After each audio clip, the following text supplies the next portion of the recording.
Being able to shallow the golf club is key for playing good, consistent golf. Now, it is also a hot topic in the industry right now. However, like any hot topic in any industry, it gets overdone. And I see so many golfers who are struggling with their game coming to me in lessons saying, look, I'm trying to leave my hands up for as long as possible, get this club dropping behind me, feeling like the club head gets lower than my hands. They're doing all these groovy motions, and lo and behold, they're playing pretty rubbish and they're struggling and they're frustrated. And the simple reason for this is because that is not how we shallow the club. Systems like gears now measure our body, it can prove exactly what happens, and golfers like AMG Golf, those coaches there, they are going out of their way to prove these points of how we shallow the club. Go check out their content, it is phenomenal. So with that in mind, let's break down these poor movements more. Now often these poor movements are caused by golfers who are in a poor backswing position. And the number one issue I see in the backswing is when golfers get this trail arm retracted behind their body. They're pulling it behind their body. So from this position here, now they're told, hey look, you either need to leave your hands up for as long as possible, try and externally rotate the arms to get it back in front of you. Well, the issue with this is three main things happen. Number one, the arms do not lower fast enough, so you've got to have a hell of a lot of side bend. That puts pressure on your body. Number two, the more you leave your hands up and turn, the more the hands are going to fire out closer to the ball. That's a one-way ticket to shanking it. So from there, you're going to have to release and early extend, not what we want to see. And number three, if you're leaving your hands up and externally rotating, unless you're having a huge amount of wrist twist, you're going to leave that face way open, which is again something I see so many golfers complain with. So from there, they go, well, I can't pull on the handle. Of course you can't. When your arms are stuck behind you, if you pull on the handle from there, you're going to leave that trail arm up. It's going to topple over. So really the answer is don't look at the shallowing part. You've got to fix your backswing. So let me quickly show you how to fix that. So if you're this golfer who cannot shallow, chances are it's because either number one, your concept's wrong, or number two, your backswing's wrong. Let's tackle number two first. So if you are pulling this trail arm behind you, we need to keep it more in front of you. Grip it with your trail hand, take your left hand or lead hand and place it just above that elbow like so. Now if I come up here, I'm going to try and prevent my arm from going this way. So I'm going to apply a little bit of an inward pressure as I fold this arm, and you can see that gets the club setting up onto a beautiful plane right there. If I do that in my backswing, you can see how it gets the club a lot more in front of me here. So now if I take my arm off, I've learned a good trail arm position. And I can even do that. I go to the top, apply a little bit of an inward pressure. You can see I can grip the club there, much better backswing position, to then where I learn how to shallow the club correctly with the right concepts.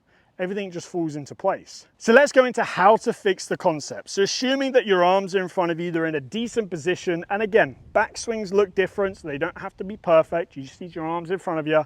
How do we then shallow the club correctly without leaving that face way open, without causing more harm than good? Well, very simply, three main movements are happening with the trail arms. We're going to focus more on the trail arm today. So number one, we are going to see that as we're at the top, if we want to shallow the club, the first thing we've got to do is you've got to lower the arms very quickly. The arm has to lower straight down. Now the reason for this is because it gets us into a delivery position here to where we're able to generate shaft lean, but we're also able to generate a good strike and compression. If I need to take a divot, I need to get the swing below the surface of the ground after the ball. I can't do that if I'm leaving my hands up here. I've got to get my hands down to do that. Number two, as we are doing this, we are widening the angle of the trail arm. I'm not lowering the arm and keeping it very bent. That is where steepening happens. I am lowering and widening that trail arm. Crucial. And number three, as I'm doing that, what's my trail wrist doing? My trail wrist is maintaining some angle in the back. I'm not holding it. It'll naturally increase and decrease at different parts of the swing, but it has angle in there. So number one, I'm lowering. Number two, I'm widening. Number three, I'm maintaining angle in the trail wrist. Let's get rid of golf, because golf can sometimes be very complicated and we hear all these methods and we're like, what the hell is going on? If I told you simply, look, grab your golf club and just chuck it down the driving range, just throw it. What are you gonna do? Well, you're gonna obviously take the club back here to generate some speed. You're then gonna, as you shift and turn, you're gonna lower your arm. your arm's also going to widen.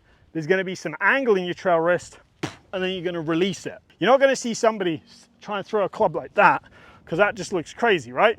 So why are we trying to do it in golf? You're also not going to see somebody go and try and throw a club that way where they swing over the top. It's not going to happen. That's a great way of feeling the correct movements. Now, a second great way, and this is not mine, I didn't come up with this, this is AMG Golf, Athletic Motion Golf. They came up with this, and it's sort of a 3-step process. Again, they've actually got this on another YouTube video, their shallowing video. Go check that out after you've watched this video. You're going to lift your arm up, you're going to fold your arm, and then you're going to let that club sort of fall at roughly, let's call it a 45-ish degree angle. But you can see the angles in my trail wrist is sort of just going to the side of my trail shoulder. So, standing straight upright, what's shallowing? Lowering the arm, widening the arm, and from there, maintaining a little bit of angle in that trail wrist. What happens as I do that, you'll see a little bit of forearm rotation, but you'll see just things naturally start to fall into place right there, and stop once the shaft gets the parallel to the ground. So to the top here, lower, widen, and then from there, angle in the trail wrist. Perfect. Is that face wide open? No, it's not. That's level 1. Super simple, right? Level 2, to the top, make sure that arm's behind you. Make sure your arm's not behind you. God, please make sure your arm's not behind you. Make sure your arm's in front of you. Then from there, without turning your body, lower, widen, maintain some angle until you get to shaft parallel to the ground. And it's that motion. Now, this is exactly the same thing as someone like Pete Cowan when he talks about spinning the arm down. Exactly the same process as this. The arm's lowering, widening, we're maintaining some angle in the trail wrist, and if you do those things naturally, you're going to see that face come back to a good position. You're not going to be able to have that face wide open if you've still got angle in the trail wrist, just like if you were throwing the club down the driving range. So you can start to see how I'm able to blend this together in one motion, club shallowing. And then stage 3, again, you can do it 2 hands or 1 hand, but you're going to add in now a little bit of rotation. So you're going to do that shift and turn as you do this motion. And you can see that starts to get the club shallowing pretty beautifully right there. Place 2 hands on, recreate that same feeling. Arms lower, trail arm widens, some angle in that trail wrist. So once you've done that a couple of times, do some rehearsal swings where you feel like you get those arms lowering nice and quickly. You might even say it's pulling down. I advocate for this all of the time. I'm trying to get my clients to get their hands down low. They strike the ball so much better when they do this because they are letting their trail arm lower, widen, and they maintain some angle in that trail wrist. The harder you pull down, the easier it is to maintain that angle. Now, let me put all of that together and hit a shot for you just like so.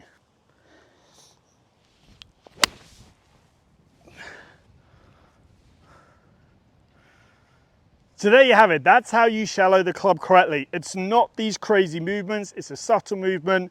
Get your backswing right first. Get your concepts then right second. If you get that stuff right, shallowing the club is going to be a lot easier.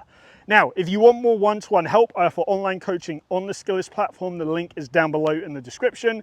And if you have enjoyed today's video, please give it a like and the channel a subscribe. And I hope to see you back here soon.